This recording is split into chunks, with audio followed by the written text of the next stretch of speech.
Tell me about the development of this, because obviously you guys have changed things a little for the development of this game versus the last one.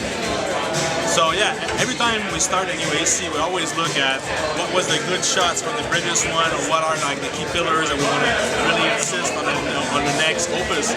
And also, like everybody, like in real life, you're always trying to look at what were your not that good shots and trying to improve them. Right. So like when we started the dev on this, one of the things that we really insisted on that was super important for us, and that was pushed to us from our creative director from day one, it was like repeating every single day, and it became a bit a part of the motto of the game, was like a seamless. Right. So it was super important for us to limit, like lower the number of loading as much as possible, to make sure that whenever the guy are playing the game, the players are playing the game, it's like fun and it's never load, or it's almost never loading. Right. So this was one of the like key elements in the dev that we have.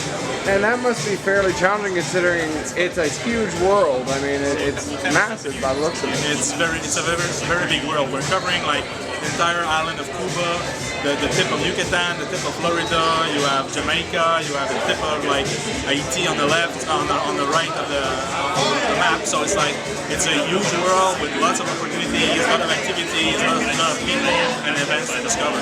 Right. And how much of the map did you go through yourself? Honestly, that's a tough question. It's like, because what I did is I played many times the first few sequences. Right. But at a certain point, I told my boss, you know what? I'm traveling enough to do like this kind of event that. And I was seeing the time pass by, right. And it was like, at this point, I won't have any more impact on the content of the game. Right. So I said, I don't want to play anymore, because I want to play alone in my basement with surround sound, like not under the pressure of the project. So I played up to sequence 5, I think. Wow. But it's still like, I never wanted to play the ending, because everybody's telling me that the ending at the end of the game is super nice. So I said, no, don't tell me. So I don't know. If you ask me a story about how it doesn't end, I won't tell you, because I can't spoil it, because I don't know. So. That's so funny. So aside from the seamlessness, what's your favorite part? Like, what's your favorite part of the game? Is there something that stands out? Favorite part is like, but there's a few things. Like I'm really proud of what the guys did with the next gen. So we really took like the current gen version and we really pushed the bar visually in terms of tech, in terms of like visuals, to make sure that the next gen version would be able to compete with all the next gen titles out there. So this is for me, I think, my favorite part. I really like what we did with the next gen, and also I really like dynamic boarding. Like. Dynamic boarding was a must, basically, in order to be able to have a true like assassin and pirate game. Like if you want to attack another ship, you want to make sure that when you board it, it's like it's not stopping, loading, and all cutscenes. So right now it's like you stop, you attack the ship. Once it's damaged enough, you can get close to it. You start the boarding. However, the player decides that he attacks the ship, then you can start. You send the grapple hook. The two ships are going to get together. Your NPCs, your crew, is going to jump on the other ship. You're going to jump on the other ship. If you don't go help them, they can clean the deck, but they're gonna have a lot of like losses. They're going to lose a lot of your crew.